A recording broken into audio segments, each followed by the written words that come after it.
Et c'est une toute nouvelle chronique que j'ai le plaisir de vous présenter ce matin, puisque certains d'entre vous le savent, je suis une admiratrice de bande dessinée et de romans graphiques et je souhaitais vous faire partager cette passion avec nos deux nouveaux chroniqueurs, Didier Passamonique et Laurent Mélikian. Bonjour.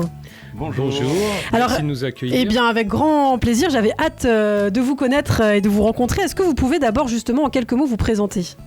Nous, ça fait longtemps qu'on est dans le domaine de la BD, puisque Laurent comme moi, on travaille sur le site actualbd.com, qui est un quotidien d'information sur la BD. Et puis, oui, Laurent, on se connaît depuis longtemps. Oui, on se connaît depuis une trentaine d'années, et c'était autour de la bande dessinée asiatique, notre première rencontre. Ah oui, donc cette passion de la BD vous a réunis. Alors, pourquoi justement une chronique BD sur Radio J ? On dit que la BD aujourd'hui vit un âge d'or. C'est vrai. Et c'est vrai qu'on n'a jamais autant publié de livres de bande dessinée. Et en plus, la bande dessinée ne se contente plus d'être un simple divertissement, de nous faire rire, de nous faire frissonner, ce qui est déjà pas si mal en soi, mais sous différentes formes, les albums, les mangas, les comics, les romans graphiques. La bande dessinée, c'est autant de fenêtres et de points de vue sur le monde.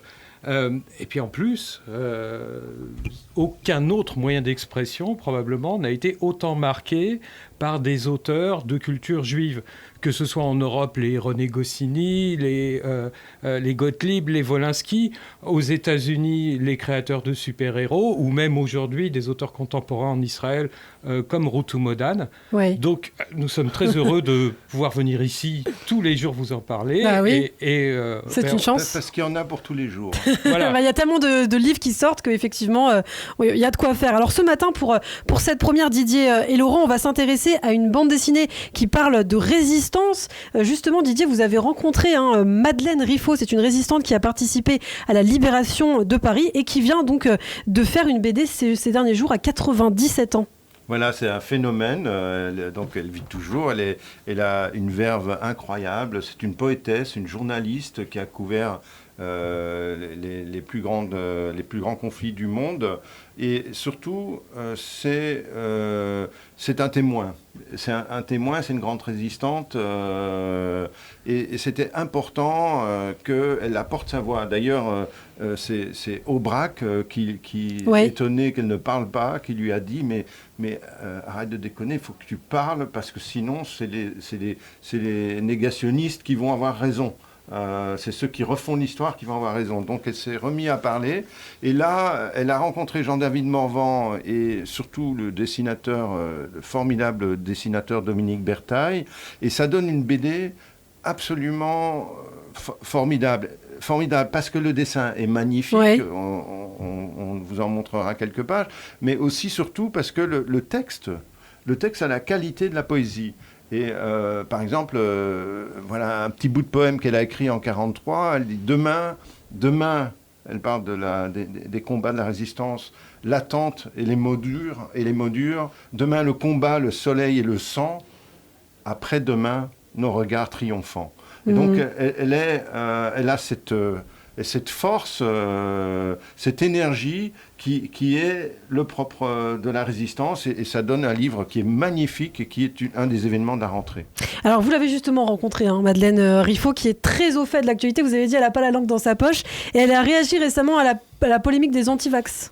Justement, voilà, c'est ça. Je lui ai posé la question. Eh bien, on va écouter ce qu'elle a à dire. C'est pas d'aller défiler avec des gens qui portent des toiles jaunes le jour même où on célèbre la rafle du Veldiv de 1942. Ce jour-là, des manifestants d'extrême droite ont manifesté à Paris avec l'étoile jaune et il y avait écrit dessus « non vaccinés ». C'est de la folie. D'abord, ils insultent les juifs, ils insultent les gens qui sont morts tellement dans cette histoire de Veldiv. Non, enfin, c'est ignoble. Je ne peux pas dire un autre mot. On vient de l'entendre, Madeleine Riffaut, donc, qui réagit à la polémique sur les antivax, qui trouve ça tout à fait déplorable. Un dernier mot pour terminer. messieurs? Laurent, je ne sais pas ce que tu en penses, mais tu as dû voir les dessins de Berthaille, ils sont absolument Oui, époustouflants. c'est un work in progress que je suis depuis plusieurs années, puisque je connais bien Dominique Berthaille, et c'est époustouflant. Il progresse d'année en année, et là, on atteint son acmé. Alors, j'ajoute que Jean-David Morvan, le scénariste, est aussi l'auteur d'une BD qui s'appelle Irena, qui est l'histoire d'une juste polonaise qui a sauvé des milliers d'enfants dans le ghetto juste de catholique, Varsovie. Il y a 6 volumes publiés chez Glénat. Quant au livre de Madeleine Riffaut, c'est chez Dupuis.